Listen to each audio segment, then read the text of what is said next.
Welcome back to the Select Board meeting for Tuesday, March 15th, 2022. We are in a regular session. The meeting has been properly warned because I asked at 5:15. And the first item of business is to approve the minutes of March 1st, 2022. Is there any discussion on those minutes? Would the clerk like to make a motion? Sure. I move to approve the minutes of March 1st, 2022. Great. All select board members approving the minutes of March 1st, 2022, please raise your hand and say aye. Aye. Aye. 4-0. All right, now we have ceremonial duties. I would ask that former town manager Peter Elwell and former public works director Steve Barrett join us up here somewhere. So we're near the microphones. And That's where the legend.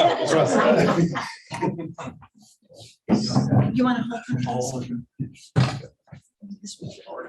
Where would you like us, Madam Chair? Pardon me? Where would you like us? On this side. There next to you, the camera. Oh, yeah, that's a good idea. Okay, it's so great to have a film guy here with us. How about that? Sure. Okay, gentlemen,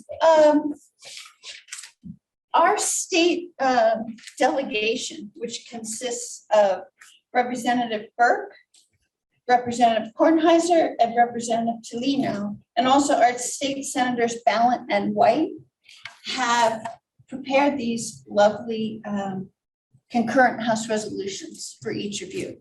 And it's complimentary framed by Zephyr Design, and I thank them for that. And what it says is, there's a lot of whereases. We don't know. Whereas, I'll cut to the chase. During a 6-year tenure, Peter Elwell proved an extremely competent and effective town manager whose job performance was characterized as unifying. And upon the conclusion of his tenure, the municipality select board members offered appreciative remarks, including a mention of his efforts to maintain a civil society.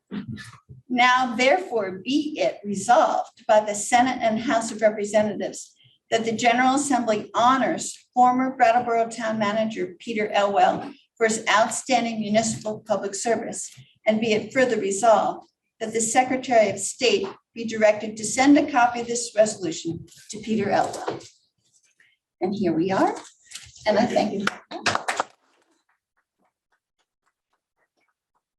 We have 3 representatives on Zoom here. Yes, we are. Oh, thank you, Paul. Thanks for joining us. Thank you. Thank you. Thank you for this action at our State House. And All right, now, last but not least.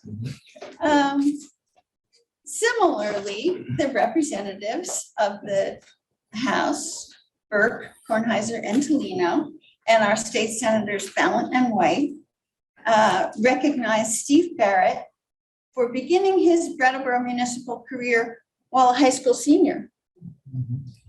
And through various fire department and wastewater department jobs, was appointed the town's utilities superintendent in the early 1990s, promoted to a position in which he oversaw the department's highway and utilities, and demonstrated a mastery of his expanded portfolio. All right. In 1996, he began a new challenge as Brattleboro's Public Works Director, ensuring for a quarter century he successfully oversaw the town's infrastructure and associated emergencies. So it's been resolved by the Senate and House of Representatives that the General Assembly honors former Brattleboro Public Works Director Steve Barrett for his outstanding municipal public service, and be it further resolved that the Secretary of State has directed to send a copy of this resolution to Steve Barrett and to the Brattleboro Public Works Department. Thank you very much. Thank you.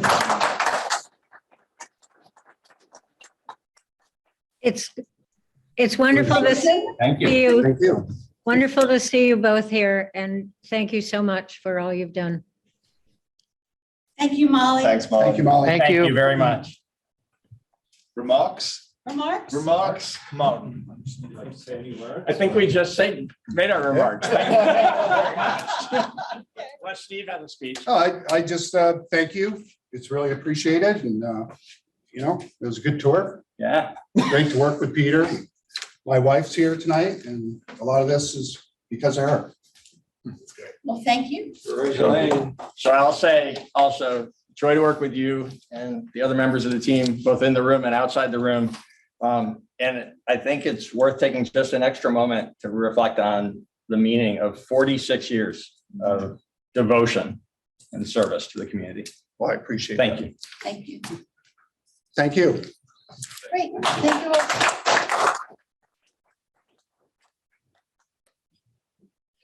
Do any other members of our legislators have anything more they'd like to say? They're very quiet for legislators. Thank you very much. And thank you, Molly, for organizing this.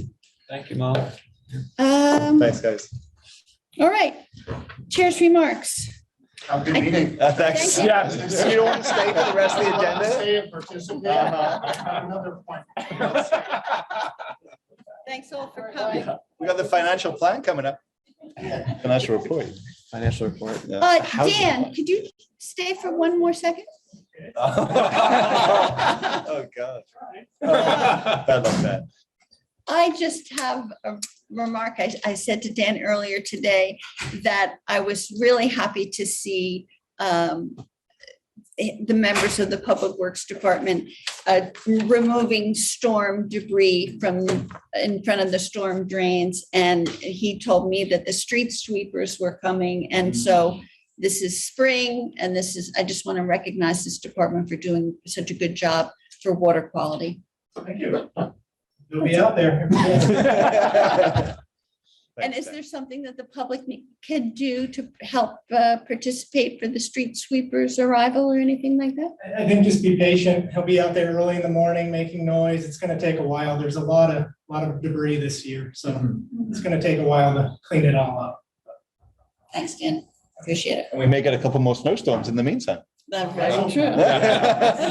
Fingers crossed. It's a tricky time of year. Thanks, Dan.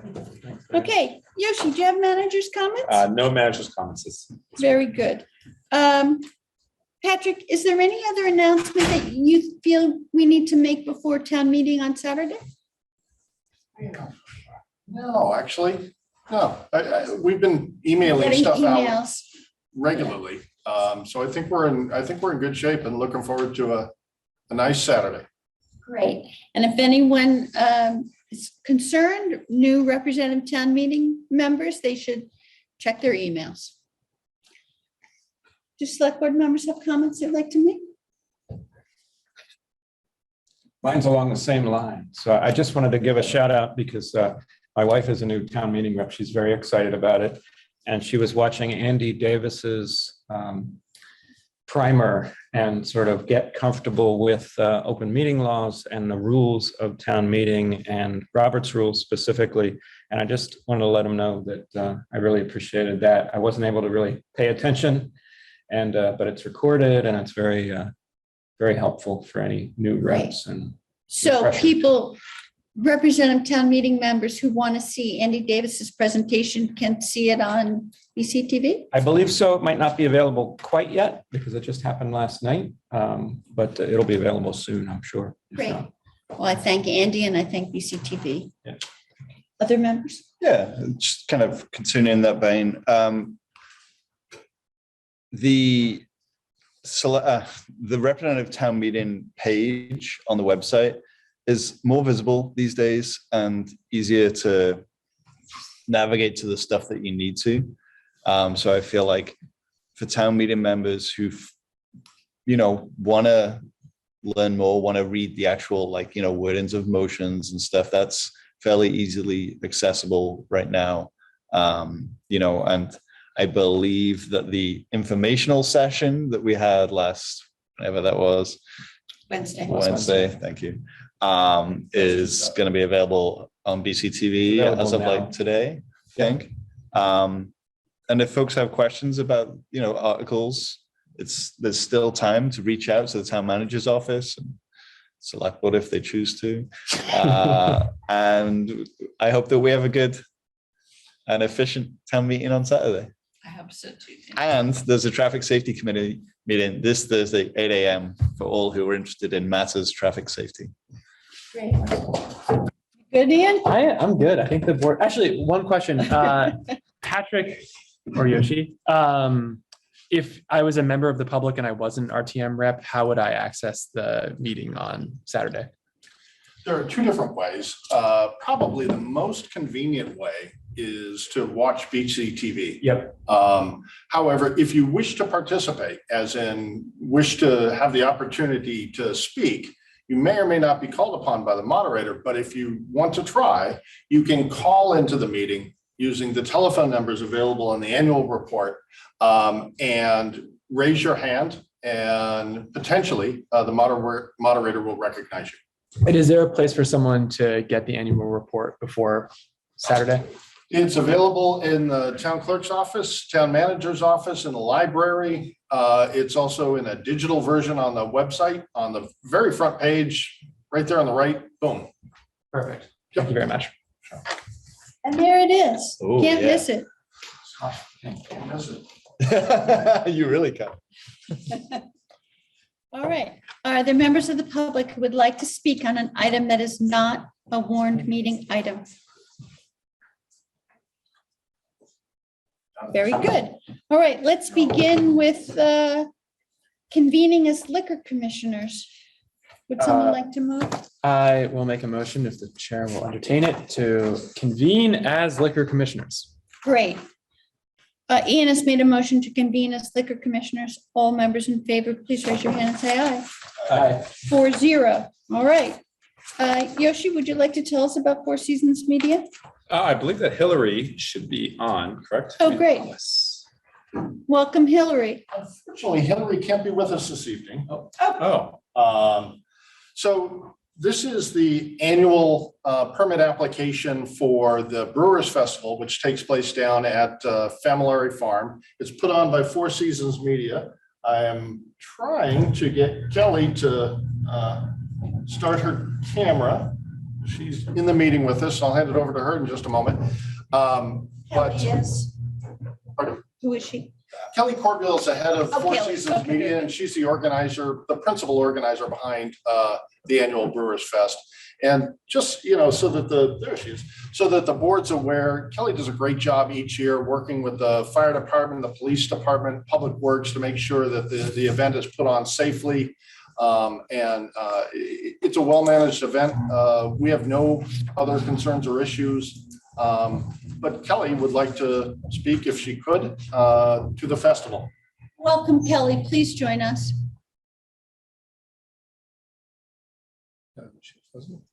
I think I'm unmuted. Am I unmuted? No, we can hear you. Welcome. Can anyone hear me? Yes, we can hear you. Oh, okay, because it says the host won't unmute me, so I didn't know if someone could actually hear. Okay, so I just thought I'd give you a quick lowdown of what's happening this year. So it's Memorial Day weekend.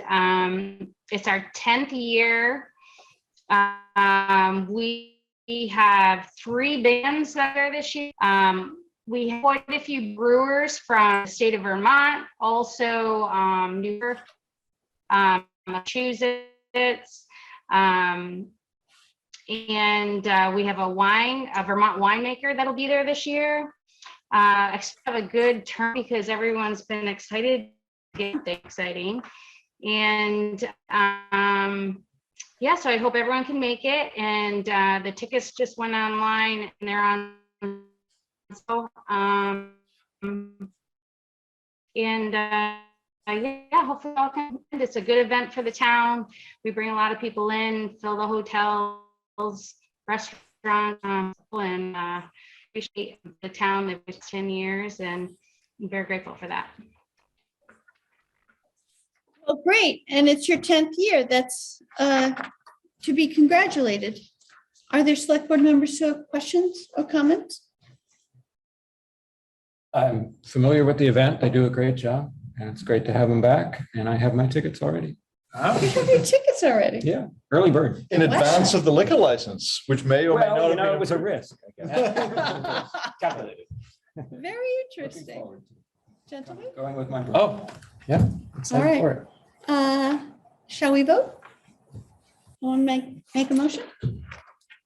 Tim, why don't you make the motion? Since you've Ticket holder. already purchased the ticket for this. You've already tipped your hand, so to speak. Well, certainly, I would make a motion to approve a festival permit for Four Seasons Media, Inc. to host the Brattleboro Brewers Festival on May 28th, 2022, from 11 a.m. to 4:30 p.m. on the Famolare Field located on Old Guilford Road. Great. Tim has made a motion to approve the Brattleboro Festival permit for Four Seasons Media, Inc. to host the Brattleboro Brewers Festival on May 28th, 2022, from 11:30 a.m. to 4:30 p.m. on the Famolare Field located on Old Guilford Road. All select board members in favor, please raise your hand and say aye. Aye. 4-0. Thank you very much. Thank you to Kelly, and I wish her success. All right, new business. Oh, no. I move to adjourn. Oh, as of course. liquor Gets me commissioners. every time. Daniel has moved to adjourn as liquor commissioners. Please raise your hand and say aye. Aye. Aye. Thank you. Okay, new business. Windham Regional Commission. Yoshi, do you want to speak to that? Yes, I'm going to have Sue Fillion and I believe Tom Musikowski should be on to provide an annual report to the Select Board of the Brattleboro Commissioners. That'd be great. Welcome, Sue and Tom. Hello. Hi, Hi. Tom. I don't see Tom yet. Okay, Tom's there too. I'm on. Okay. Hey, thanks, everyone. Yeah. Tom is gonna start. We worked on this report together and he's gonna kick off the first part of the report. Great. Thank you, Tom. Okay, yeah, glad to be here. I'll give quickly a little synopsis of what the Windham Regional Commission is for everyone. It's the core program of it is to in several areas. It's to assisting towns on planning and zoning, creating and implementing regional plans, transportation, including bike, pedestrian, transit, and rail, dealing with community development issues, brownfield redevelopment and community development block grant support, energy issues, as well as project review, natural resources, GIS mapping support for town, and all hazards emergency planning. So those are some of the thematic areas, but as far as the overall structure and funding sources and stuff, I think you all are aware of that, but if not, Sue can speak to that better later. But anyway, I'm going to speak a little bit about what the full commission meetings have been up to in this past year, as well as the project review committee that I've been on. So some of these topics or almost all of them, I think were brought up last year. And so there's been a bit of developments with each of them. With the hydro relicensing, that was the topic of one meeting. To be honest, I think in the past year, we presented this to you all last year. But in the year since, it's just been, I think there's been, I've heard from Windham Regional Commission staff and from Kathy Erfer that there's just been a lot of delays with that. Stakeholders, agencies, and the utilities have all asked FERC they've been all doing negotiations continually and asking for FERC for delays. So there's really nothing new with that, to be honest. Kathy did weigh in and say that, it's not pressing. And maybe you all know her, but I'll mention Kathy Erfer of the Connecticut River Conservancy. That's been an organization that advocates for the rivers and the communities, the Connecticut River and the communities along it. She said that not pressing now, but we may want to think about forming, either putting a staff person or forming a committee to think about drafting comments to be filed with FERC But as I said, this process is, facing continual delays. The next thing the full commission worked on was, or talked about, was the Windham Regional Broadband Project, which, has evolved over the last year to be run by this organization called DV Fiber for Deerfield Valley. And it's made up of 24 member towns, which includes Brattleboro and all of its bordering towns. It received funding from the ARPA money, of the federal ARPA money. And it has chosen the company Great Works Internet of Maine to start designing the network, which is underway. They're underway designing the network and doing the engineering for the phase 1 towns, which are the underserved and unserved towns, which Brattleboro isn't, to be honest, but close to us there are some of those towns. And the regional plan, which was written in 2014 and amended in 2018, it's just been readopted with no substantial changes, just to extend the deadline for a major update for 2 more years. Part of that was, there was COVID complications amongst the Windham regional staff, but also they had a lot of new employees, so they lost some institutional knowledge. So it made sense to push off this major update. And lastly, the Vermont Climate Action Plan was discussed. Executive Director Chris Campany was appointed to represent the municipal interests for that plan. And in October, the initial plan was completed, and it will be updated every 4 years. And then regarding the committee I was on, the Project Review Committee, which primarily reviews development applications having potential regional importance to assess their conformance with the Windham Regional Plan, right? So that's things like Act 250 projects and Section 248, which is energy and utility projects. If they have regional importance, then we weigh in on them and file comments with the applicable state agency. This year, there really wasn't much in Brattleboro. In fact, I don't think there was anything. The closest thing really that had close relevancy was the former Maple Valley ski area in Dummerston on Route 30. There's a plan underway to turn it into a brewery / distillery and event space. So, it pretty much all looked good from our end in conformance with the regional plan, and we submitted a letter of report. But other than that, there were some more preferred site designation requests, for solar sites, and those were in towns farther out, and couple discussions and reviews on Mount Snow, the ski and snowboard resort, and some other projects. So kind of a slow year with that committee. So I could either take questions if there are any, or just continue with Sue. I just want to thank you, Tom, being on that Windham Regional Commission for several years. I just thank you for your commitment and your time. Oh, sure. Yeah, I mean, I guess at the end of the report, we'll talk about the recommendations. Okay. Right. Other people have questions? I echo your thanks. And thanks. Okay, so I thank Sue as well. And whatever's next in your presentation, we're eager to hear. I was just going to follow up with some of the committee work that I've been involved with, some just general programmatic stuff that the Windham Regional Commission has done, and some specific things that they did for Brattleboro. So I'm a member of the Planning Coordination Committee, which is a pretty perfunctory committee where we review other towns' town plans and make a recommendation as to whether or not the full commission should adopt them. And given COVID, the 2 years of COVID, and the state giving some leniency in on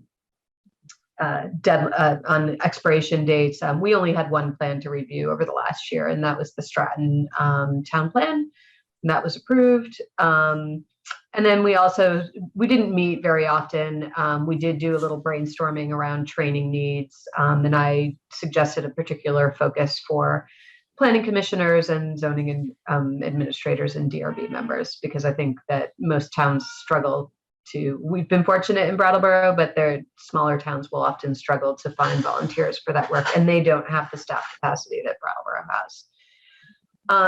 The Brownfield Steering Committee is it's a subcommittee of the Windham Regional Commission's Community Development Program, and it's a pretty active committee. They make recommendations to spend significant sums of money, tens of thousands, for environmental site assessment and then corrective action planning. And then there's also a pot of funding for revolving loan funds for cleanup of contaminated or perceived contaminated sites. And there were about 6 sites that they worked on and gave some funding for in Brattleboro, including one that the town itself was involved with, which is our archery building 26 Depot Street site. And so they were able to fund the corrective action plan update, do some hazardous building materials assessment, and help us with the historic review that was needed for the archery building down on Depot Street. So that was a big help. And then there was a couple of private properties, 21 O'Brien Drive, 19 Bennett Drive, where they did various levels of either testing, just general phase 2 environmental site testing, or more specific hazardous building materials such as lead, asbestos, PCB testing. They also were involved with the 47 Flat Street project, the DeWitt building, sometimes called the Sinnell building, which is going to be redeveloped with a mix of housing uses and office space. They funded the corrective action plan there. I think in a previous year, they had done some environmental assessment as well. There's been assistance to Brattleboro Museum and Arts Center and their property at 11 Arch Street. That also needed some corrective action planning and some historic work, Section 106 work. And then finally, for loan assistance, they were able to assist New England Youth Center Theater to finally tear down the cinder block portion of the building that is on Elm Street. And that's a vacant building.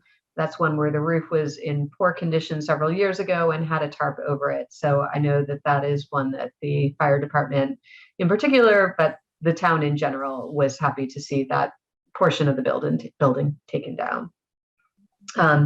And so Windham Regional Commission does still have brownfields assessment funds. As you all know, we did have a town pot of funds for a while. We have closed that out and decided not to reapply for more funding this past year, just because it took us a while to close it out. So I think with the Windham Regional Commission's funds, Brattleboro is well covered with assessment needs. And they have also received, I think it's ARPA funds to kind of top off their funds and hopefully they'll be successful in new EPA application rounds for more funding.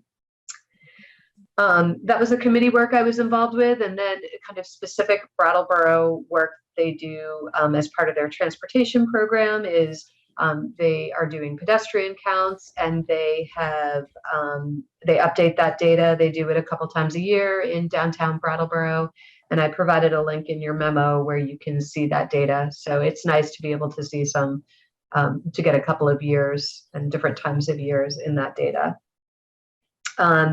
In 2021, they also assisted us in repeating the crosswalk study that we did at South Main Street and Canal Street. Their GIS planner, Jeff Nugent, kind of came up with the methodology, and they also provide staffing assistance to help us complete the counts. And then a new project that they have been assisting the Agricultural Advisory Committee on is creating an online agricultural land database in ArcGIS.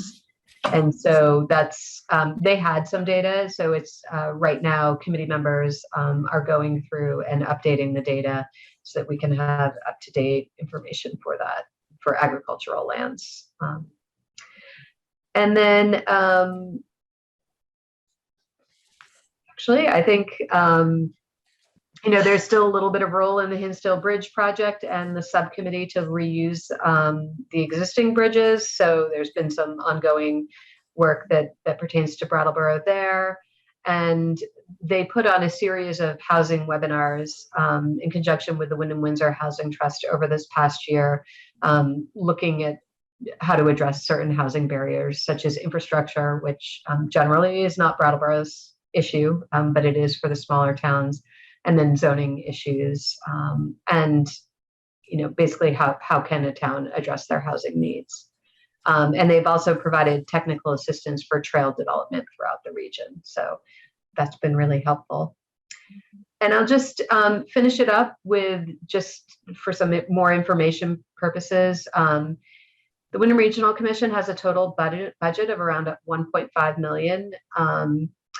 The 7% of their funding comes from the town assessment. So each year, Brattleboro is assessed a fee. It's based on our census population. So for 2020, that was $12,184.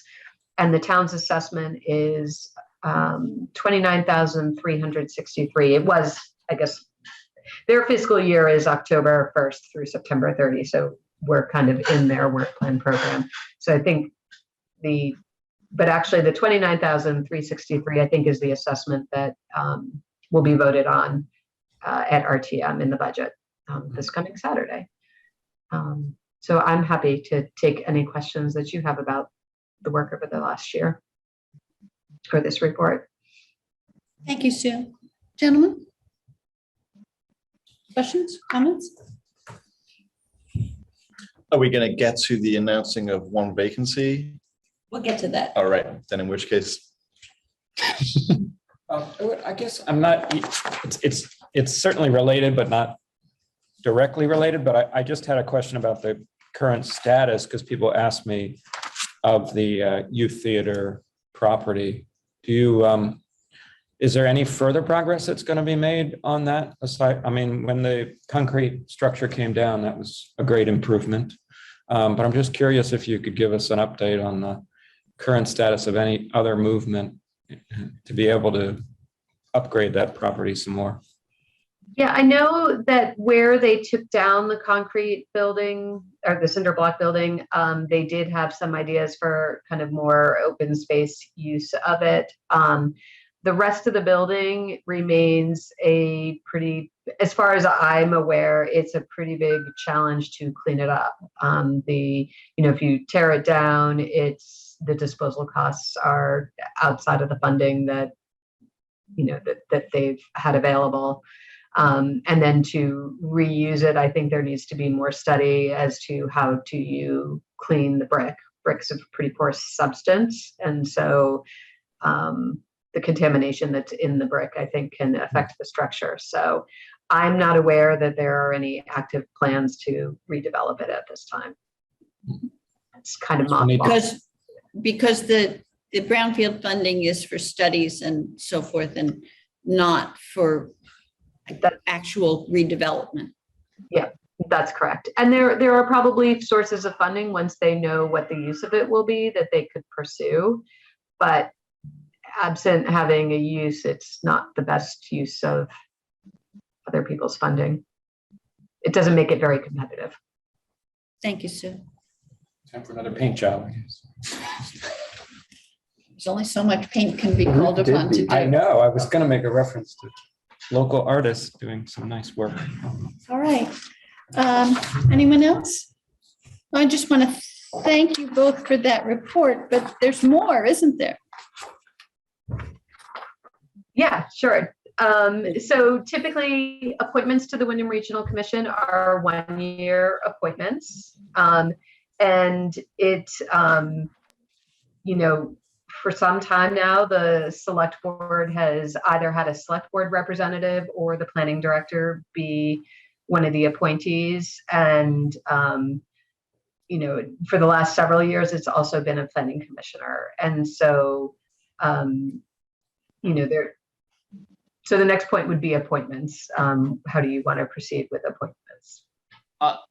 If I can just jump in quickly and say, yeah, it was a rewarding, 3 years that I was a commissioner.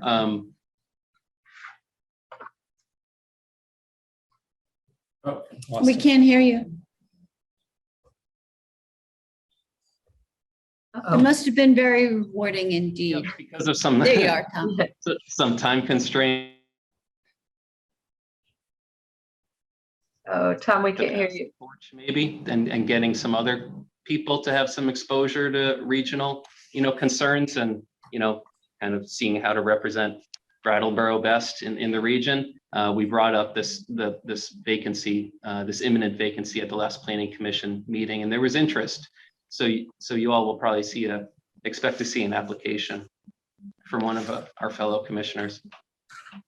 Well, Tom, that's great. I'm glad to hear it. As I said, I enjoyed my time being a commissioner and glad to hear you did too. So our action tonight then would be to make one appointment and announce the vacancy for the second appointment. So, Does that include Sue's? Correct. yeah, we want to appoint Sue Okay. and open the other Sue likes vacancy it. up I just to want to make sure Sue was still up for that or. to others. Do you want it? So, there's a motion that says all this, if someone would care to make this motion. Is it good now? Is it my Would you turn? like to? It's my turn. Yes. Okay. So, Tom, thank you so much for your work. Happy Really? to. Yeah. So I move to accept the report from the Brattleboro Windham Regional Commissioners and to reappoint Sue Fillion as a commissioner to the Windham Regional Commission and solicit applications for people interested in serving as a commissioner to the Windham Regional Commission. Great, thank you, Ian. Ian has made a motion to accept the report from the Brattleboro Windham Regional Commissioners and to reappoint Sue Fillion as commissioner to the Windham Regional Commission and solicit applications for the people interested in serving as a commissioner to the Windham Regional Commission. All select board members present, please raise your hand and say aye. Aye. No no's. Okay, thank you. And thank you, Sue, and thank you, Tom. But Sue, I don't think you're going anywhere. She is not. I'm not. Go through every page. Of the housing study. Yeah. Yeah. So Housing action plan. I'll just go ahead and ask Yeah. Sue to just. Sue, would you like to tell us about the housing plan? Sure. Let me just, as I often do, I have just a couple of slides that I was going to try to share. Let me just try to get organized. But while I do that, I want to recognize that there are 4 members of the Planning Commission in the audience. Obviously, Tom, who's the Planning Commission Chair, who you just spoke with. There's Doran Ham, Dan Handy, and Gary Stroud. So they've been involved with conversations of this plan in various capacities. Dan and Doran were on the steering committee. So yeah, thanks for being here. And I'm sorry, I will try to. Well, it gives us opportunity to thank those planning commissioner members for their service. So thank you. Okay. So we're here tonight because the housing action plan is finalized. And I'm hoping that it's a plan that the select board feels that they can endorse so that it can be a guide for our future planning and policy development, potential regulatory and programmatic implementation measures for the town. And then also we envision that this plan is going to be used by our partners in the community. So I feel like an endorsement would be kind of a strong statement on behalf of the select board. It doesn't necessarily require a plan approval because it's not a statutory required plan. So that's why I was kind of seeking an endorsement. So the housing action plan has been prepared to address the housing needs for all populations living in Brattleboro, to identify opportunities and develop strategies to address barriers and opportunities. And at a time of increasing housing demand and affordability, and in recognition that an active housing market is a key component to the town's economic health, housing production has remained at low levels in Brattleboro. And as a result of decades of low housing production, we have a severe housing shortage. This is indicated by the rising residential rates and prices, and increasing reliance on substandard housing, overcrowding, and other living arrangements for people in the community.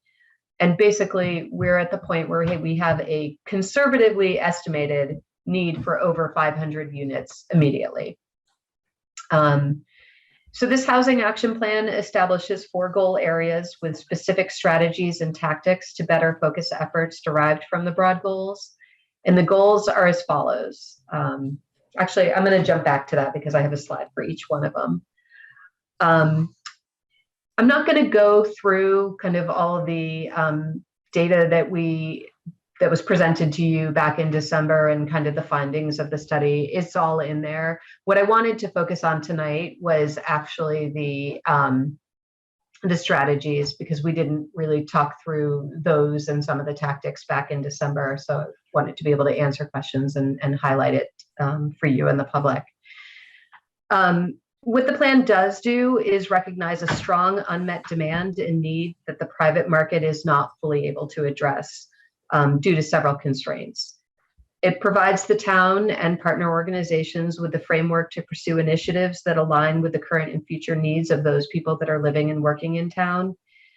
It doesn't really address in-migration at this point. So, it's kind of, we haven't, in the demand analysis, there was this expectation that if more housing was available, that more people might choose to live in Brattleboro, but it doesn't really account for refugees, whether it's political refugees or climate refugees.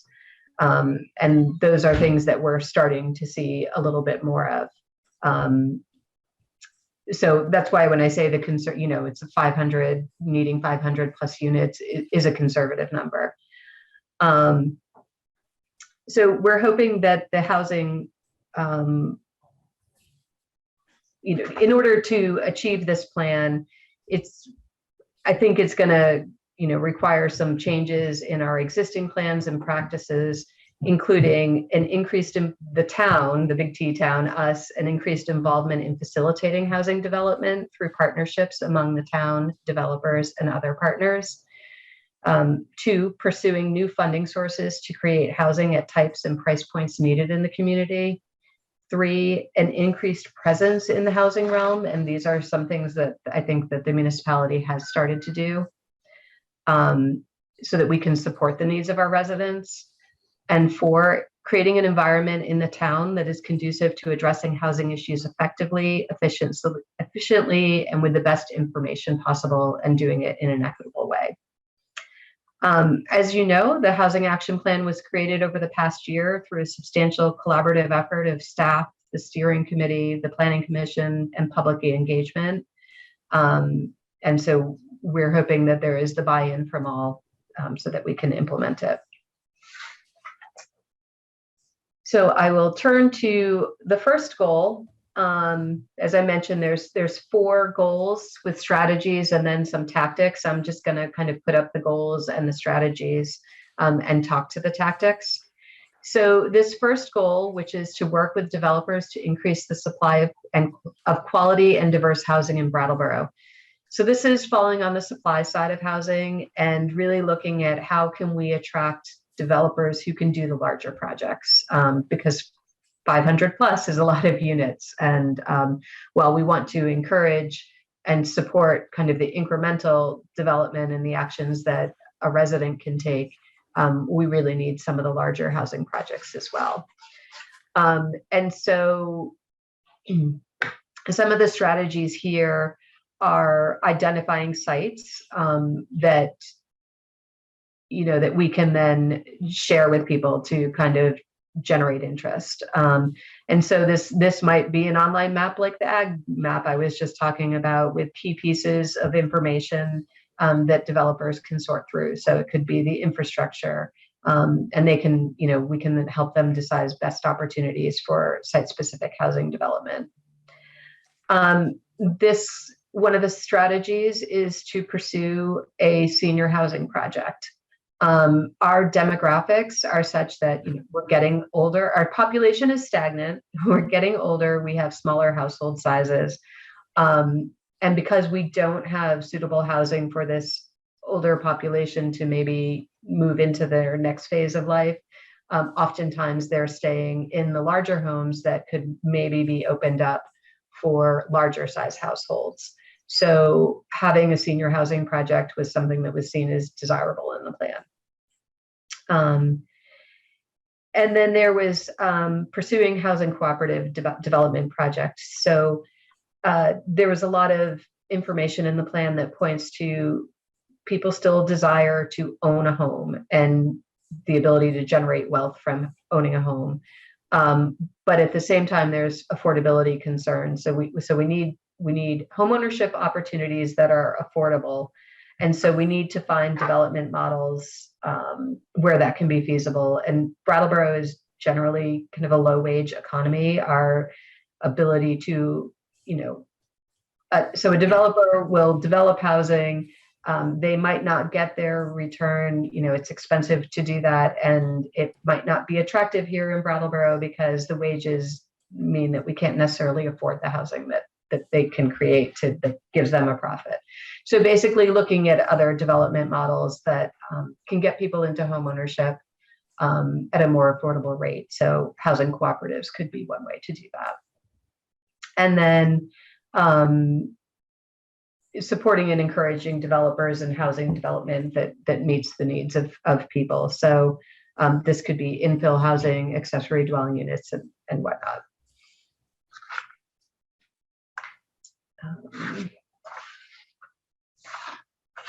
So the second goal is to create new funding sources and strategies to create and rehabilitate affordable and middle income housing.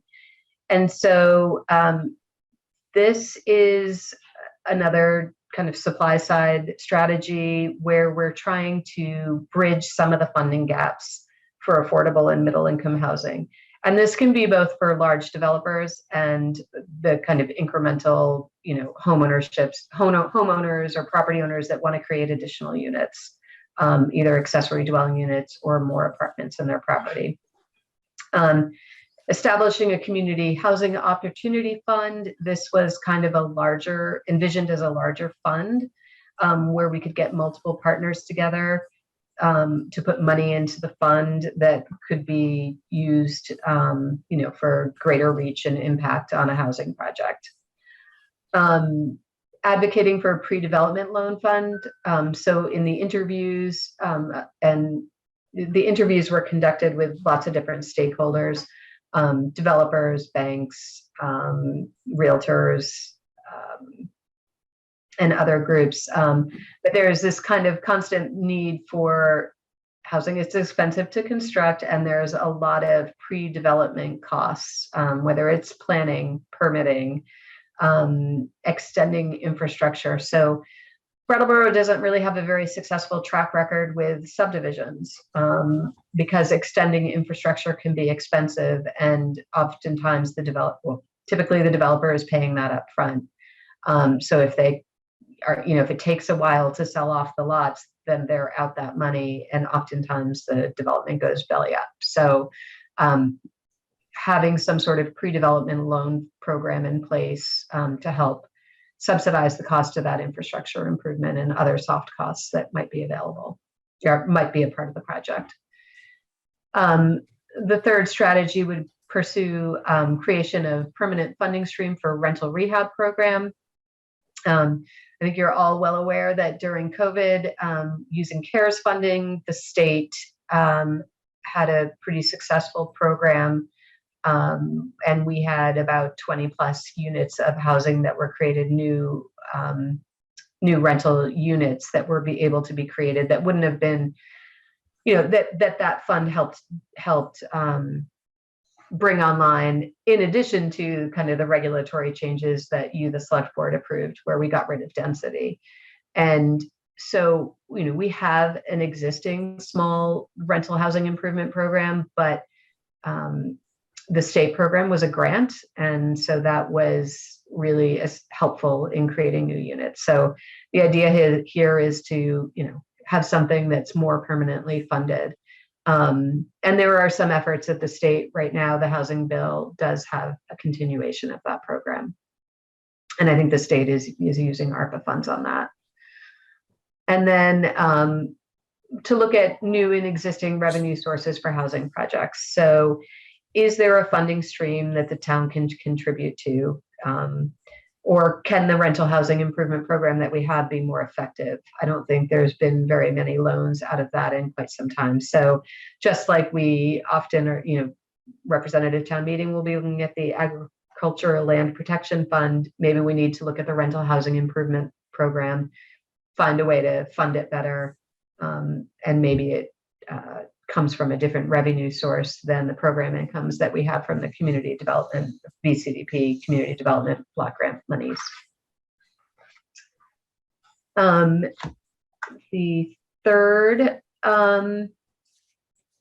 third goal is to support residents in their efforts to find and retain quality housing. So this goal is really about how can we help the people that live here to address the housing issues in a way that meets their needs. And so there's a lot of ways that the town could increase their role in housing issues. It could be creating a housing specialist that works on this plan's implementation and participates in townwide housing efforts. There were suggestions in the tactics of community dashboard to track data. And part of it is the educational piece. How many rental, we can find this data, but it's not necessarily in a one-stop shop that the public can access, or maybe even developers. The idea of a virtual housing office on the town website so that we can track the progress and plan implementation.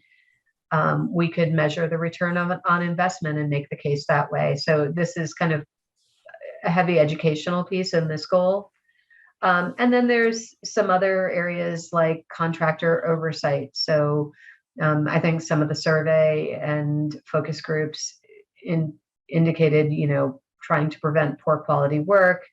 It affects not only renters or residents, but also property owners. So some sort of contractor oversight was an idea.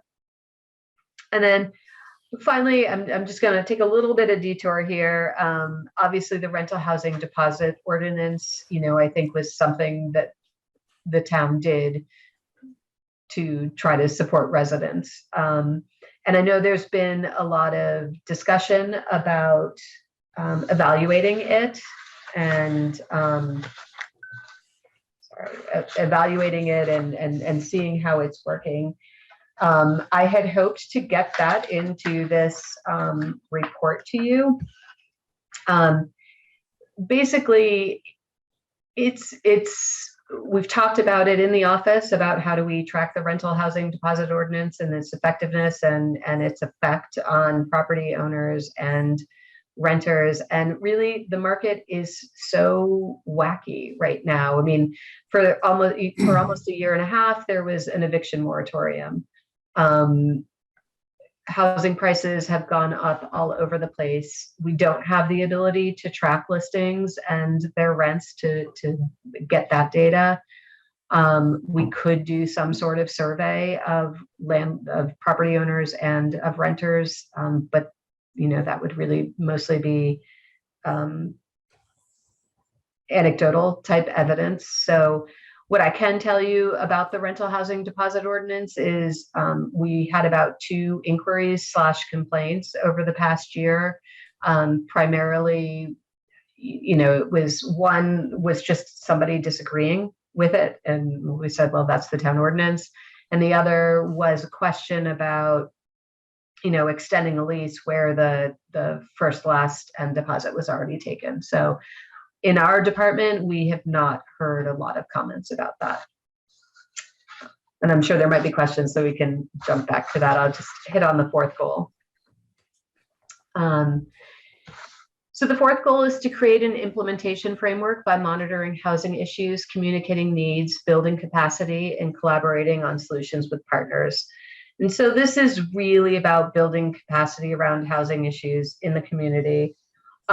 Which sounds funny to say because we have a lot of dynamic organizations that are working on housing issues in the community. And I think even, there's a lot of knowledge, but there are some areas that I think that we need to work more regionally. We need to probably start addressing short-term rentals in some way. The report did not indicate that they're having a big impact on Brattleboro just yet. But it does suggest that we create a short-term rental registration program so that we can begin monitoring and kind of figuring out if we need to, we can track the impacts on the local housing market and prepare for future things that we might need to do to address short-term rentals. This goal, one of the tactics is to update the land use regulations regularly, and that is something that we have the bylaw modernization grant, so that is something that the Planning Commission will be working on, and hope to have some additional land use regulation amendments by the end of the year to bring to the select board. There's some tactics to look at how we can reduce the impact of speculative behavior on existing residents. So are there some programs to kind of deal with that? And also to be able to address the labor related issues. So, both developer on the contracting side, having the labor to, meet the needs, both professional services and builders, having the labor to be able to support these housing projects and make them happen in Brattleboro. And then one of the tactics that I just want to point out in here, because I think it is something that the fire department is considering and training for, is the municipal delegation of the Vermont Division of Fire Safety Plan Review. And that basically will reduce costs and give improved services for property owners and people undertaking larger developments. I was really surprised to learn that some of the fees for that can be tens of thousands, and it's just going for state review. It's pretty lengthy, and we have the capability to do that in-house, and that can be revenue that the town can make. It can maybe support that program, I'm not sure, but it would definitely be revenue for the town and reduce some of the red tape that developers and of these big projects are facing. And with that, I guess for the public benefit, if you haven't seen it, the plan is available on the Planning Services Department page at brattleboro.org. And I would encourage you to look at it and reach out if you have any questions. And so. Well, thank you very much, Sue. That was great. And I applaud you and the Planning Commission for steering this report to completion. Obviously, this is a very timely report, and there's a tremendous interest both on the staff and the select board and the public. And I just think that there's so much interesting data and conclusions here that this report will remain active. This is not the type of report that's going to be left on the shelf, because I think it creates a clear blueprint of action, not only for your department, but for the select board, for other nonprofits in the community, and for everyone to work towards this tremendous goal of 500 units. And that's only for our existing need. It doesn't talk about, outside people coming in needing housing. So I thank you again, and I'm sure my colleagues would like to speak. Ian. Yeah, Sue, thank you so much for the presentation. I think I'll just get right into it. So obviously a big question that's going to be before this community and before this board in the coming year or years is going to be expending ARPA money.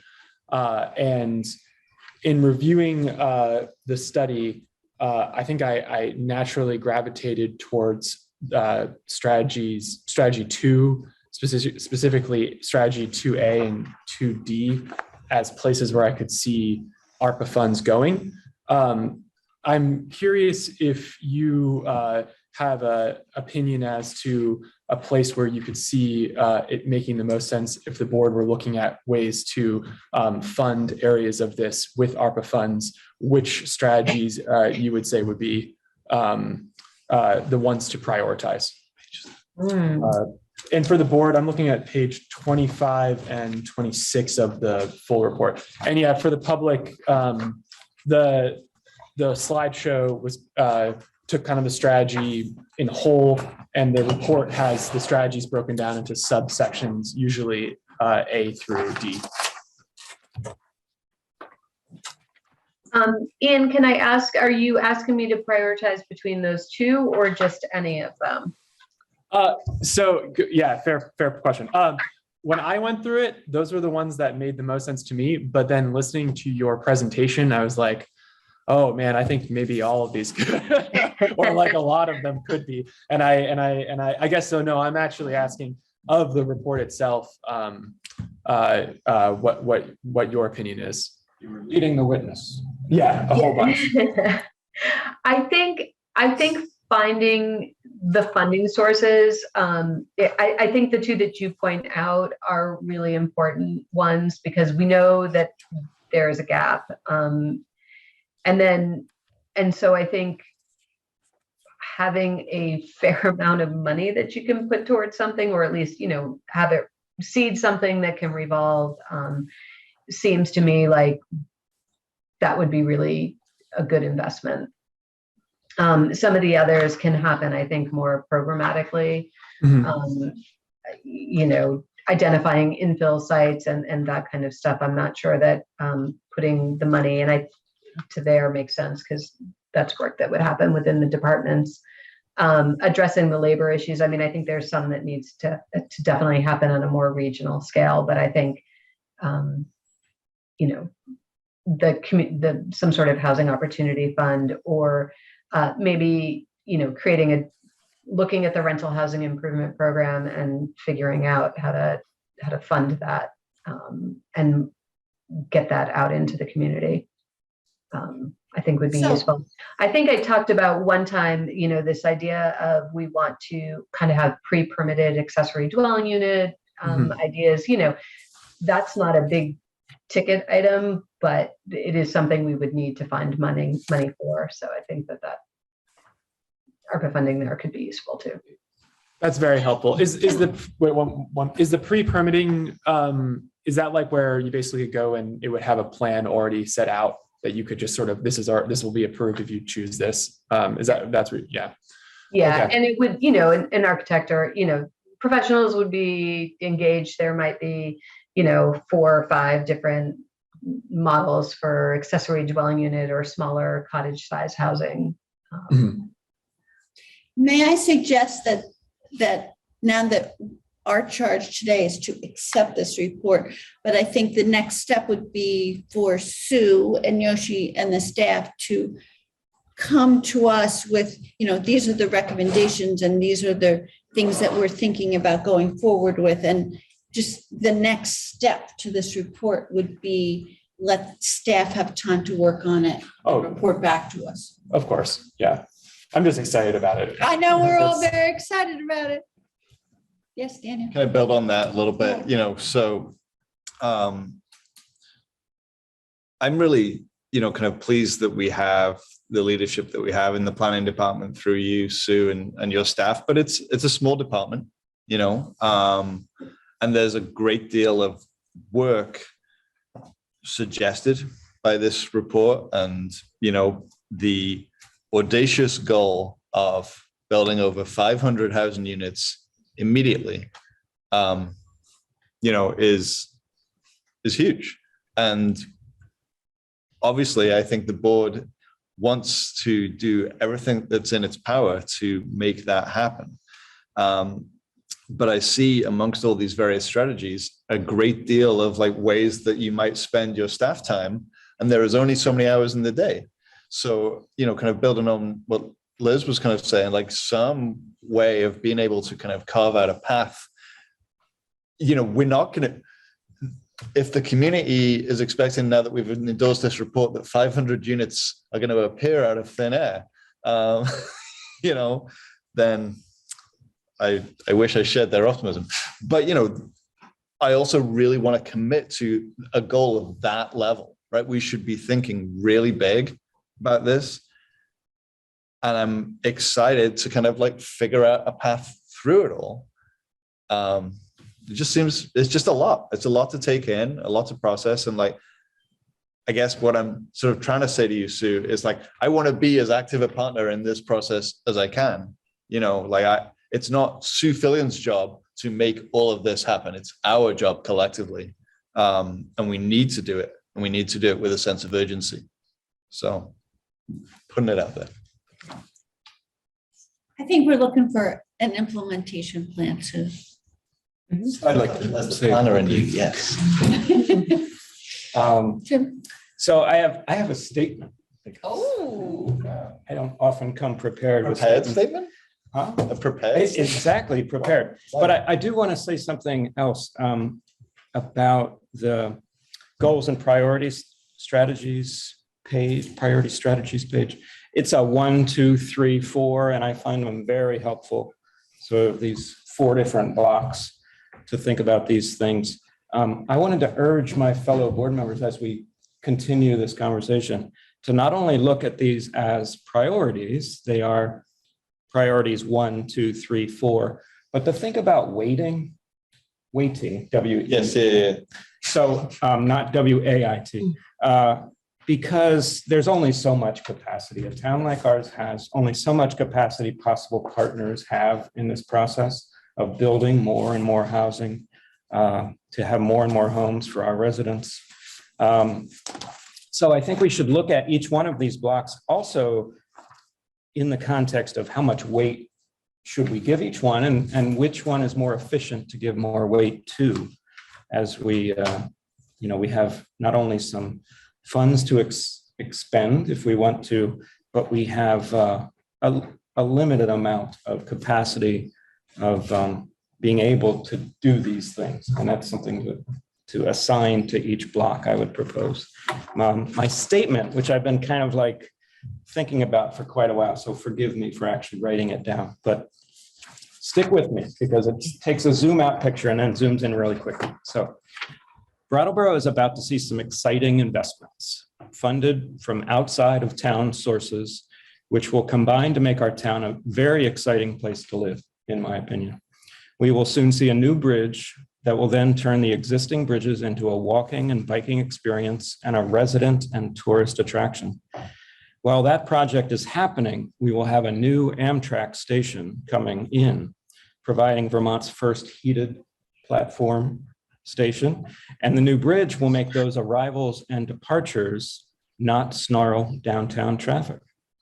These developments will increase the desirability and beauty of our downtown and make people want to move here. And developers, hopefully, want to provide those homes, and the town can be a catalyst. We have a huge state and federally funded Putney Road project, which is nearing another long process of paperwork and acquisitions. This project will beautify that area and make that strip a more desirable place for new development as well. The town can be a catalyst there as well, with actively seeking developers who can make major new multi-unit apartments and clustered housing a reality. We can also lean into committing funds to increase the density of our entire downtown and out through Marlborough Road as well, by committing real funds to individuals who embark on the daunting process of creating accessory dwelling units, some of my favorite things called ADUs, and creating more apartments in homes with sizable grants to make that happen. Again, the town can be a catalyst and can make more housing happen. I propose that this board commit to dedicating at least half of our remaining ARPA funds to this effort to fix one of the most vexing problems in our hub town, the problem of inadequate housing of all kinds. With the Housing Action Plan as our guide and with the help of our talented staff to keep us on the most financially efficient path to achieve our goals, let's take this once in a lifetime opportunity to create more places to live in our lovely town. The impact could be huge and represent long-term value for our residents. Thank you. Thank you very much. All right, Yoshi, is there anything that you'd like to add to this discussion? No, I think that's taking under consideration everything you guys have said. I'll put this together, and Drew and I will sit down and with Patrick and a number of other individuals, and we'll start looking in. Hopefully, we'll have something to be able to provide, at least like a template plan, right? Plan for a plan. A plan for a plan. No pressure.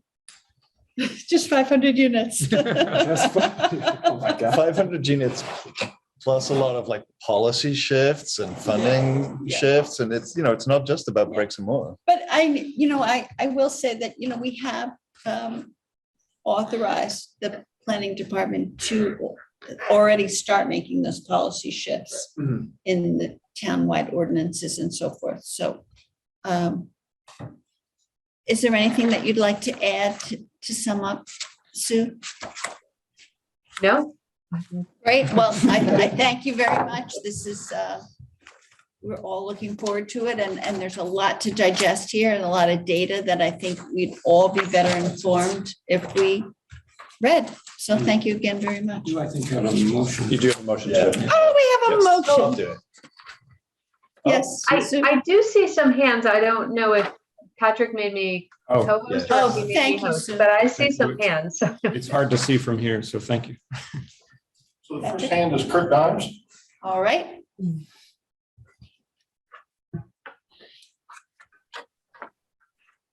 Good Hello, evening, hello. Kurt.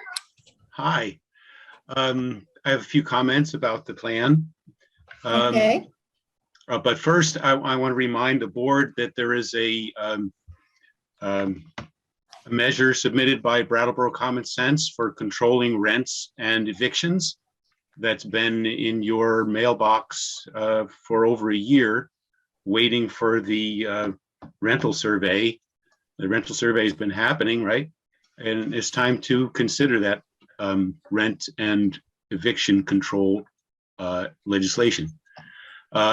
Besides that, I think we're focusing too much on new construction. Of course, it seems an obvious thing if you're talking about getting new rental spaces that you want to talk about construction, but it's become a kind of a box that we're stuck in, and it's distracting us from real short-term emergency solutions. For instance, about creating a new model of construction, allowing variances on zoning laws.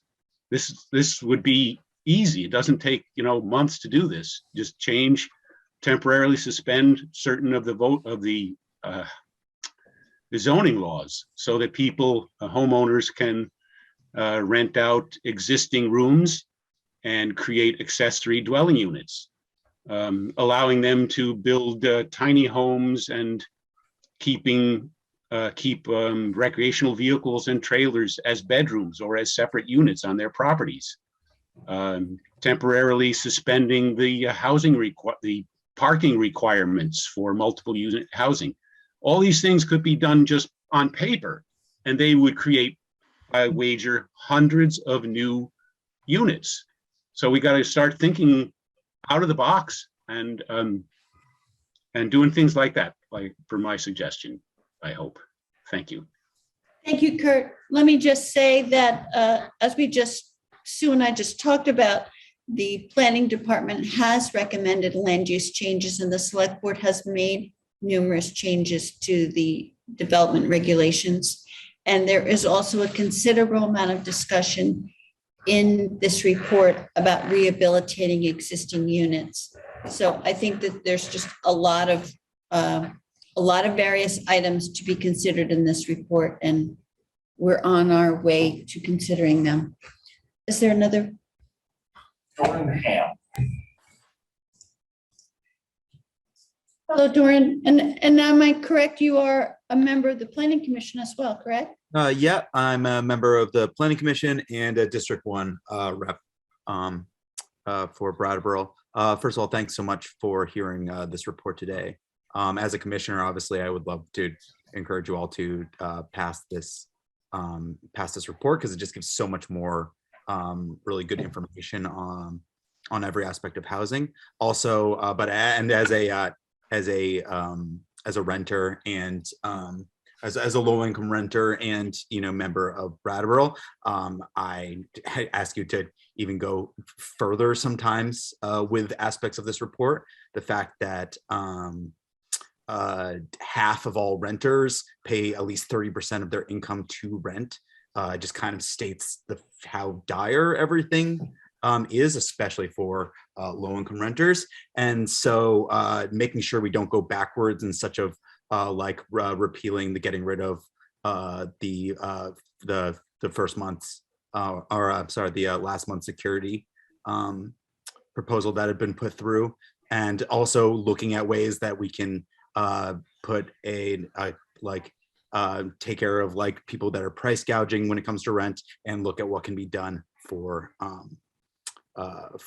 sort of rent caps, because it just, the rent only keeps going up. Even the things that this proposal is really good. It's a really good step forward. It's just a lot of great things to help housing, but the people that are still getting the squeeze the hardest are the lowest income renters. And I just want to make sure that we can even go beyond this when looking at ways to really make sure that that they don't get squeezed out of Brattleboro, because they do work so many of the jobs here and are crucial to our community. So thank you so much for hearing me. Thank you. And thank you for your comments. Patrick, is there anyone else? Oh, that is all. Daniel? I would like to ask Sue if she is willing to speak to some of these points, because I feel like we've heard over numerous meetings talk of something that sounds like rent control,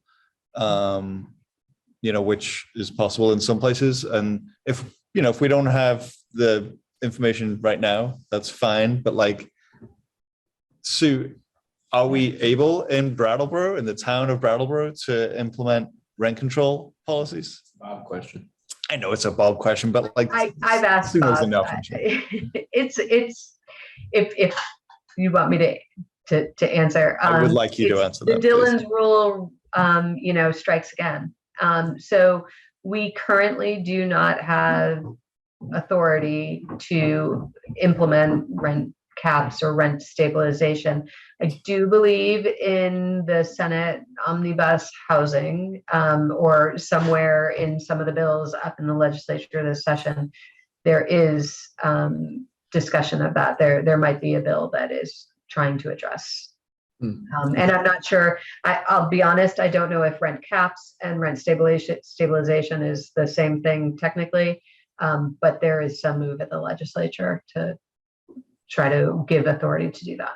Right. Thank you. I just, I didn't want it to be kind of left hanging there and, some mystery as to whether or not the Brattleboro Selectboard is dragging its feet on, helping renters. I don't feel like anybody on this board wants to create harder conditions than currently exist. We're not hanging out here and just, be like, oh, well, I'm sure everything's fine, and I'm surprised, honestly, that Kurt thinks we are. Surprised? Yes. Because I know, he comes most weeks. Patrick, are there more? Go ahead. Oh, I had a quick question, a quick comment on that too. And it's just a comment. I think, when both the commenters, and not to point anybody out, but neither of them, let's see, how do I put this in a more? It is easy to forget when we're talking about what do we do about this problem we have of rents being too high in relation to wages, certainly in this area, because they are not higher than most other areas in the United States. And I want to just underline that. But relative to our local wages, they are certainly too high. I still believe that the rental ordinance contributed to a rise in rents, but there's no way to actually pull that out. As Sue was saying earlier, it's just such a weird situation right now. You can do a survey, there's all kinds of anecdotal stories I could present, but there's really no good data yet about the effect of that move that this board made. But I do want to urge everybody to, because both of the commenters did not acknowledge the basic rule that is happening and is the number one issue going on in the housing crisis here and so many other places in the United States, supply and demand. There is not enough supply. So in my earlier soliloquy, I was really trying to concentrate this board on increasing supply. And to put it like 500 units, that's pretty daunting, right? But that's not how we get there. We get there by a few more ADUs per month put in. You know, we bring in a developer. Sure, it can be new. It could also be refurbishing of old, you know, structures and old properties that we haven't thought of for development. But I think we have to get really focused on not getting too distracted on these little band-aids and get at the heart of the problem, which is going to be increasing the supply of housing. It's market driven. We don't have control over the market, but we can have control over pumping in housing units, all kinds of housing units, not just affordable. We need rich people to move here. We need middle income people to move here. And we need people who are already here who need good places to live. So we need the entire spectrum to be a successful housed community. Thanks. And then there's a solution that has nothing to do with housing, which is higher wages. Did you comment?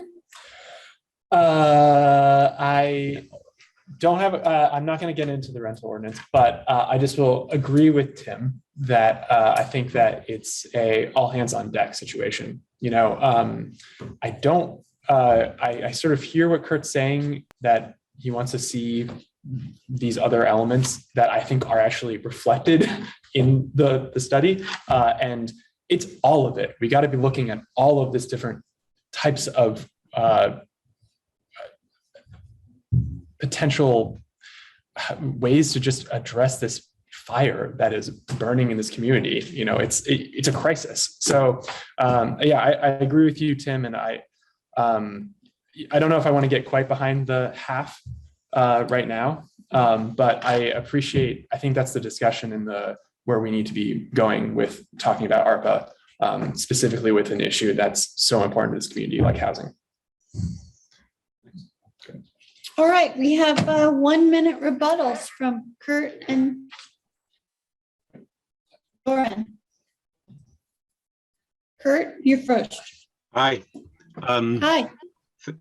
Thank you, Daniel, for bringing this up. The rental control ordinance is not just a simple matter of Dillon's rule. That was an early objection that came up 4 months into the delay. It can easily be addressed as a charter amendment, and then Dillon's rule is not important, doesn't matter. And it should even be addressed as despite Dillon, as an emergency matter. So that then, yeah, that's what I have to say about that. The rental ordinance is. Recording stopped. Recording in progress.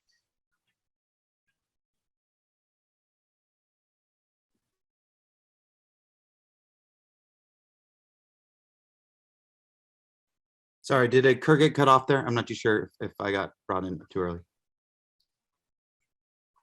I think you're muted. Sorry. I think we lost the select board. No, I see them. Oh yeah, they're there. I just I didn't, maybe they can hear me. I can't hear them. But anyways, yeah, Kurt. No.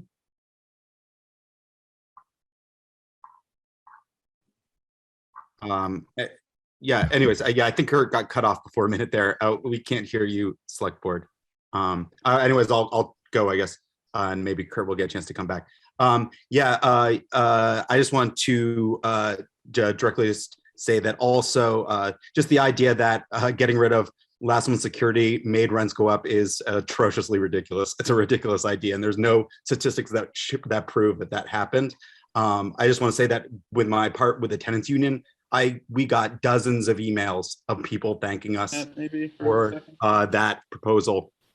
So just want to say that it directly affected dozens of renters in our community. So I just want to say that that is the evidence that at least we have. Oh.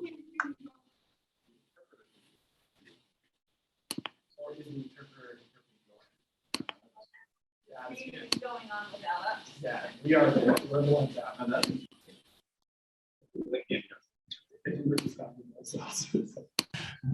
Yeah, well, sewer reports, we have an audio problem. Yes. There you go. I hear Oh, you there we now. go. Can you hear me? Yes. Yeah, now we can hear you. Okay, we might be fixed. I was able to hear Doran speak. I don't think you could hear Doran. No. We couldn't hear you. Can we bring him We're back gonna up? have to Can you ask say it all him again, to please? speak again. And Kurt got cut off, I think. Yes. Doran, we didn't hear you. I apologize. That's okay. I just wanted to make sure that, that just to make sure that, just when discussing the housing proposal, that there is absolutely no evidence to show that rents went up due to getting rid of last month's security. That's just a ridiculous, just sort of thing to bring up. I just want to point that out. And it looks like with the fact that 60% are paying 30% of their income, it's so clear that poor renters are getting squeezed. The tenants union got at least a dozen emails from people thanking us for helping push through that proposal. So that's a dozen people that had money still in their bank accounts that were still able to like pay their rent and eat thanks to getting rid of last month's security. So that's 12 people that I know, or 12 houses that directly affected. So I just want to make sure that like the idea of getting rid of the proposal that we put forward and that was accepted by the select board would be going against the heart of this whole proposal, which is to help housing for everyone. And you didn't even say that we want poor community members to move here too. We want it to be accessible to everyone. You didn't mention that, Tim. We want poor people to feel comfortable to move here. And right now, it's just not accessible. Okay, thank you very much. Are there any more callers, Patrick? No more. All right. I just want to set the record straight that I Yes. never implied that we were moving or we should move towards overturning that ordinance. I said, I am convinced that the rental ordinance did contribute to a rise in rent. And if Doran is going to go head to head with my anecdotals, the anecdotal to anecdotal is not a scientific way to look at this. So we need to wait and look at it after some evidence is actually in. Right. Yep. And now we have another caller. Kurt has his hand up. Kurt, is this a 1 minute. remnant hand or do you have new information for us? I understand there was a problem with the video. I would like to make my point. Bob, our town attorney, is not infallible. He was wrong about the youth vote, which he thought was illegal. He's been wrong a number of times in legal quabbles with Brattleboro common sense. In this case, even if the Dillon's rule applies, the rental and eviction controls can be instituted as a town charter amendment. And thank Okay, you very Kurt. much. Thank you very much. Yes, Dan. I have a motion Great. if you're ready. Yes. Because we're endorsing this action plan, Yes, we are. right? And like a lot of work went into this and a lot of work is And a going lot to of work continue out of will it, continue. you know, Yes. and this is important. Okay, it's good to have a plan, right? That's a catalyst for important conversations. Yes, indeed. So I move to endorse the 2022 Housing Action Plan as a guide for future planning, policy development, and potential regulatory and programmatic implementation measures. Great. Thank you, Daniel. Daniel has moved to endorse the 2022 Housing Action Plan as a guide for future planning, policy development, and potential regulatory and programmatic implementation measures. All select board members in favor of this motion, please raise your hand and say aye. Aye. 4-0. Thank you very much. And especially thank you to you, Sue. Thank you, Sue. Thank you, everyone. I look forward to working with you on it. Great. Okay, financial report. Yoshi, would you like to address that? Yeah, this is just the monthly financial report for your review. Mhm. So, yes, good evening, everybody. The financial statements, which are in the board packet, reflect 2/3 of the current fiscal year. So that's about 66.666 and so on % of the fiscal year. you can see with each of the three funds, we are spending more or less according to plan. In the general fund, after you account for certain annual payments, we're at 63.6% of expenditures, at 62.6% in the utility fund, and at 59.7% in the parking fund. So all three funds are spending more or less in line with where you would expect us to be. We're a little slower in the parking fund, but the other two funds are, I would say, right on track. As you can see from the memo from accountant Kim Ellison, we currently have $325,000 in change available for additional grants and loans. And we have reported here in the backup 26 active grants and 5 grants in the application process. And I would take any questions. If I can help, I would be happy to. I've got only one. What does this mean? Completed non-discrimination testing of all benefit plans and all plans passed. May I ask where we're reading? We are number 3 of Kim Ellison's March 3rd memo. We don't typically get a memo like this. Yeah. No, we don't. Which might be okay. And hopefully you will have more as our new. You know what, I'd be making it up if I gave you an answer, and I'm hesitant to do so. So I can certainly find out and get you an email in response to that. Caught my eye. Anyone else have comments, Dana? Yeah. This is the trouble when you write a memo like this, you might draw out some questions.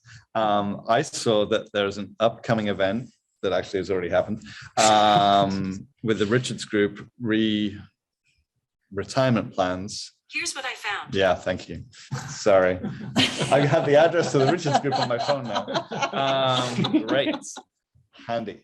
I saw 310 meet with Richards Group retirement plans. Is there a change of foot? Because my understanding was all the town staff were on the VEMA's retirement system, the municipal employee retirement system. So many of, if not, I would say most employees are in the municipal pension program. For employees that were employed at the transition date, they had the choice of either staying with their existing plan or transitioning. The vast majority of employees made the transition, but we still have a certain amount that chose to stay in the old Lincoln plan. Got it. And then in addition to that, employees are able to defer some of their own earnings into what's called a 457 plan. So you can choose to invest some of your earnings into a Lincoln plan. And so for that reason, we maintain a relationship with Richards and with Lincoln. And we met with them, and it was a good meeting. Very good. Thank you. In just addition to, so we met with the Richards Group again to discuss some of the other options. The 401A plan is also part of that.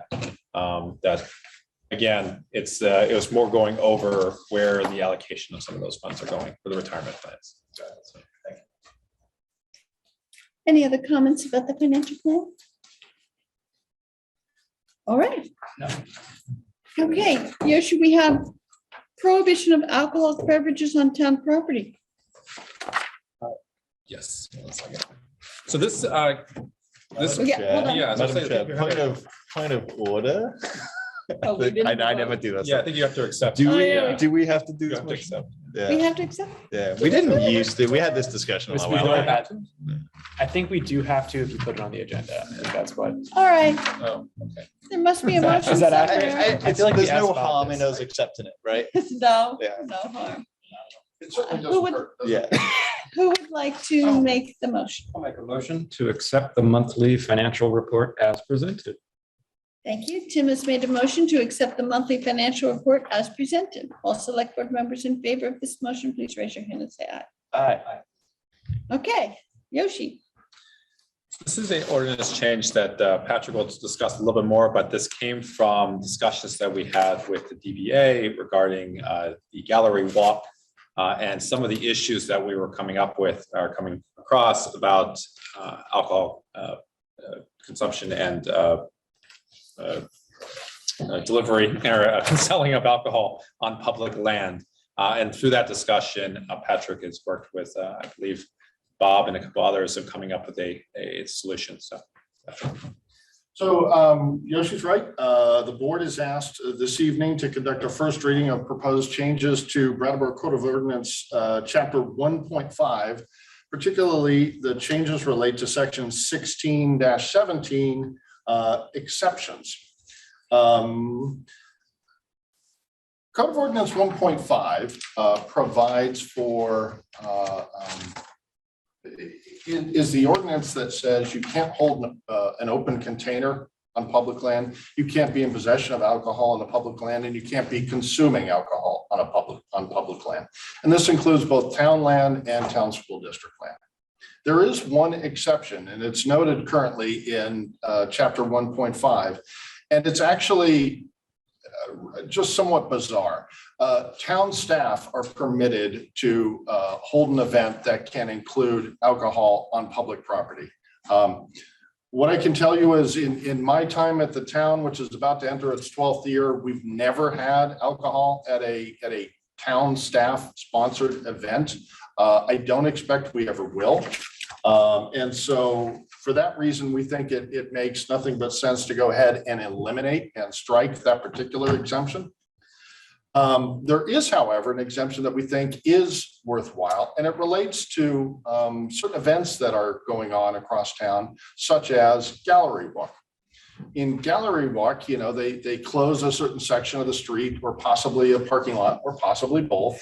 And the event organizers would like to be able to provide space for something like a beer truck or something like a producer of wine, beer, or spirits to be able to sample their products, not just on private property, but on public property. So what we've done is we worked with Attorney Fisher, and what we came up with was some language that says for permitted events that are permitted by the town manager's office that have also already received their an alcohol license from the Department of Liquor Control for either I think it's either like a special event permit or the other one, which is a catering permit. If they've received those from the Department of Liquor Control and it's for an event, which is permitted by the town manager's office, that we would allow alcohol to be consumed and served on public property. If the board is interested in allowing this to move forward, what we would propose to do is to permit Gallery Walk to go ahead and make use of this during their planning for the events beginning in May. And the reason we would make that recommendation is because in many ways we've already, this ship has already sailed.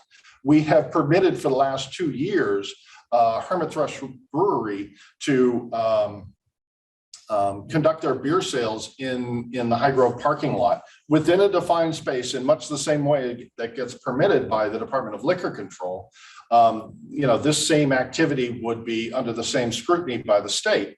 But as we see it, the town has already made a decision and a determination to allow this. So what we would be doing with this ordinance change is codifying, in effect, what we've already been permitting. And with that, I would take any questions. Are there? Let's go with Tim. I just want to start off, I think it's fine. I think I'm in favor of this. But I wanted to point out a couple of rubs. I think Yoshi actually tipped me off. Would this mean that in the Kiwanis shelter, then people would be able to rent it from the town and have, I don't know, to serve beer once they go through the regular permitting process? So long as they had a Department of Liquor Control issued permit. So for example, let's say you're hosting a family party or a wedding or something like that, and you then rent the Kiwanis shelter. If you hired a licensed, you know, if you hired Peter Havens or something to be a caterer for your event, they could serve wine or beer or something along those lines. I think that's a positive because I've heard people get turned away from using the Kiwanis. It's such a nice spot. This wouldn't permit just, grab a keg and throw it on the table and Yeah. let's have a party. I get it. It would have to be under the scrutiny of the Department of Liquor Control and Defined permitted area. by the. town Sure, but manager's if office. somebody was, for instance, wanting to have a wedding and a reception or just a reception up there, and they did have a caterer licensed and all that, it would permit them to feel free to use. it. Or a licensed bartender. And I did want to just say that the hermit thrush comparison is it feels slightly different to me because we were making those allowances due to COVID-19 and really trying to help businesses out in whatever way we could. I just wanted to acknowledge that this is a little bit of an expansion of permitting alcohol into public property. Having said that, I think it's fine. Daniel? I think all of the foregoing has cleared up my one question, but I just want to kind of like make 100% sure. So in order for somebody to serve alcohol on town property, they need to have a license from the Department of Liquor Control. Yes, sir. Okay. And this And a would permit. not Yes. allow on Yeah, school and a property. Yeah. No, yes, Under any correct. circumstance. Okay, very good. So for Gallery Walk, the difference that people will see this year is last year, like the Whetstone Brewery's truck was on private property That's right. because they couldn't put it in the public street. And so this year we may see it in a different location that's maybe more space for people to actually enjoy it because they'll be able to with this change in the ordinance. That's exactly correct. And so just because we just brought up hermit thrush, is there a way to codify what they're doing with like a year-round permit or something so that it exists within this? So this would, in a sense, provide cover for that. I would say that I know the planning department is also looking to structure a more structured parklet program. And they intend to bring that to the board sometime in the summer. As you will recall, the parklet program that we rolled out a couple of years ago was just sort of fast and quick and responsive. And it struggled a little bit. It tripped in a number of different ways, but we think a more structured program, the elements of which the board could get behind or modify would be a good idea. And we expect that to be coming by summer. Cool. Thank you. One further question. Yes. Open container laws as they currently exist. Can you like remind me? Because there was like a COVID exemption for a while about like open container and then that ended, I think. Well, there's takeout at restaurants. Right. for Is that cocktails. I still, don't think it ended. That exists. It continues to exist, but the intention is for you to buy your drinks at a restaurant and take them to your domicile. right? And that's also a state, not a town. Yes. Yeah. Well, so it's maybe unfair to put it on. I a just town. I just wanted to check the status of the law in this matter. Well, it's a good question because getting back to normal, like, what does that mean? Are we still abnormal in that respect and not normal other ways? I wouldn't invite such scrutiny, Tim. This is one time Gillen's rule is handy. All right, Not altogether are there familiar more with the state law comments? As it relates to takeaway cocktails? I believe Liz was right when, the intention was, to be able to allow them to continue to sell and not necessarily to just, provide a martini and go walking down the street. I do know that the types of permits that we're talking about with the ordinance change here require a certain amount of a perimeter to be set with IDs being verified and all the traditional requirements that these types of permits require. Great. And the how much space that could be comes from state regulation. Yeah. Cool. Okay, so are there comments from the public? We beat this one. Yeah, we did. Can we ask another question for another angle? No hands raised. Very good. All right, then there is no motion required for this item. It is the first reading of a proposed ordinance amendment. And other than that, the question is, do we need to actually read the ordinance amendment? It never hurts. Never hurts. Who would like to read the ordinance amendment? I can read it. Ian? Yes. I've got the chairs. I think it's just So, striking something. Yes, correct. Yes. Yeah, so should I read the struck Yeah. language? let's- Okay, so the proposed ordinance for first reading would be to strike the following language. Upon first obtaining a written permit, a group of employees of the town of Brattleboro who wish to sponsor an event to be held within a building leased or owned by the town may be exempted from the provisions of section 1.516 for a short period of time only, not to exceed 6 hours, except that no permits shall be issued for school property. Permits may be obtained from the town manager. So that language would be struck, and the new proposed language is, upon first obtaining a written permit from the town manager's office or its designated department, a person or group who wish to hold an event on or within town-owned buildings or land may be exempted from the provisions of section 1.516 for the time period approved in the permit, except that no permits shall be issued for the school property. Any such event permitted by the town manager's office shall also require the necessary liquor licenses as set forth in state regulations. Thank you, Ian. All right, now the question before us is, can we conclude our business or shall we take our break now for the? Oh, I think we can. We should just conclude.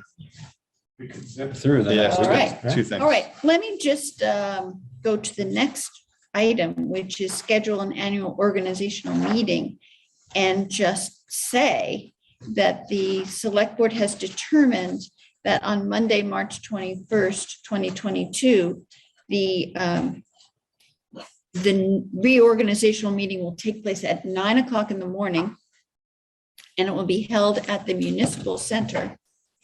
And people can attend either in person or on Zoom. Is there anything else that See you there. anyone would like to add?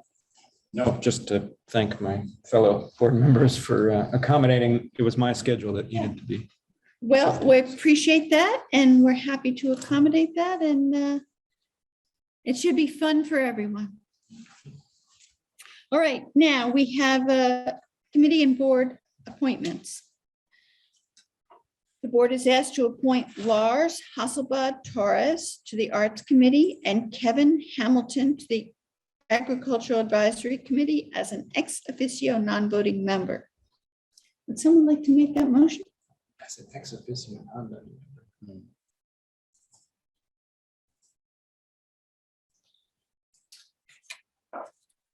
Tim? Oh, I thought I just made, I will make a motion to appoint or to accept, or to appoint Kevin Hamilton to the Agricultural Advisory Board, ex officio non-voting member. One of 3 vacancies, and Lars Hasselblad Torres, fantastic middle name, by the way, to the Arts Committee, which would still have 3 remaining vacancies. We now have a quorum. All right, so the motion has been made, and are there select board members in favor of this motion? Please raise your hand and say aye. Aye. It has passed 4-0, and I thank Lars Hasselblad Torres and Kevin Hamilton for volunteering for these committees. And there's one more motion that needs to be made. And Jessica is not It's not here to do it. It's upon you, surely. on you. Oh, okay. I move to adjourn. Great. All select board members in favor of adjourning, please raise your hand and say aye. Aye. Thank you. Thank you, Yoshi. Thank you, Patrick. Thank you, BCTV, and all listening on Zoom.